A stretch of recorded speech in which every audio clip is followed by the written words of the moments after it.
சிவராத்திரி எல்லாரும் எங்கே பார்த்தாலும் சிவாலய ஓட்டங்கள், சிவன் கோயிலுக்கு எந்த கோயிலுக்கு போகணும், எந்த கோயிலில் போய் எந்த பூஜை பார்க்கணும், முதல் காலம் எந்த கோயிலில் பார்க்கலாம், ரெண்டாவது காலம் எந்த கோயிலில் போய் அபிஷேகம் பார்க்கலாம். எங்கே பார்த்தாலும் இந்த வருஷம் சிவராத்திரியை பற்றி மக்கள் ஒரு பெரிய விழிப்புணர்வு ஏற்பட்டிருக்கு.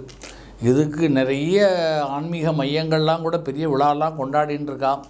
ஏன்னு சொன்னால் இந்த ருத்ரன் இருக்கான், இல்லை சிவன் இருக்கான், அவன் தான் சரீரத்துக்கு அதிபதி.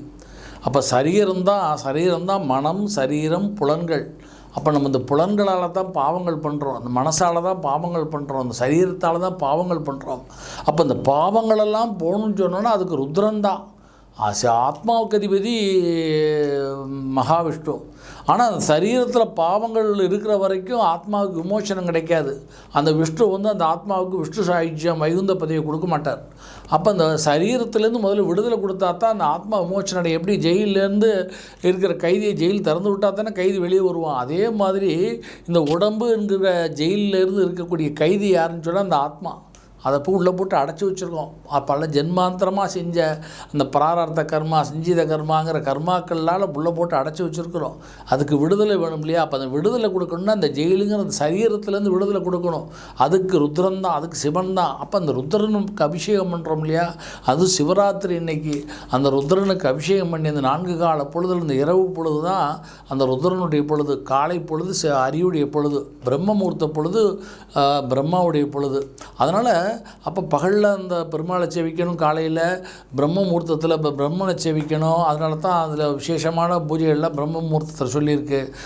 அந்த இரவு பொழுது சிவனுக்கு உரிய ராத்திரி சிவராத்திரின்னு சொல்லுவோம். அதுலேயும் மற்ற ராத்திரியெல்லாம் கூட ராத்திரி நடுநிசி வந்தாச்சுன்னா காளியுடைய பொழுது. ஆனால் சிவராத்திரி மட்டும் சிவனுடைய பொழுது. அந்த சிவராத்திரிலையும் 4 கால அபிஷேகத்தில் எல்லாருக்கும் பயன் கொடுக்கக்கூடிய காலம் எது தெரியுமா? அந்த 3ஆம் ஜாமம்.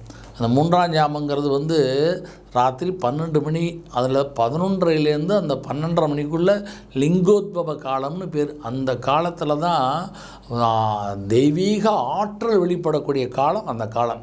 அந்த ஒரு லிங்கோத்பவ காலத்தில் அந்த ராத்திரி 11:30லேருந்து 12:30க்குள்ளே அந்த சிவனுக்கு செய்யக்கூடிய அபிஷேகங்களை கண்டு அவர் தரிசனம் பண்ணும் பொழுது நம்மளுடைய அத்தனை பாவங்களும் போகி நம்மளுடைய ஆத்மா அந்த அமிர்தமயமாக தெய்வீகமயமாக மாறி நமக்குள்ளே ஒரு பெரிய ஒரு மாற்றம் ஏற்படும். அதாவது இந்த உடம்புள்ள செல்கள்லாம் ரீஜென்ரேட் ஆகக்கூடிய ஒரு அற்புதமான சக்தியை கொடுக்கக்கூடியது அந்த லிங்கோத்பவ காலம். அந்த காலத்தில் தரிசனம் பண்ணுறது தான் ரொம்ப விசேஷம்.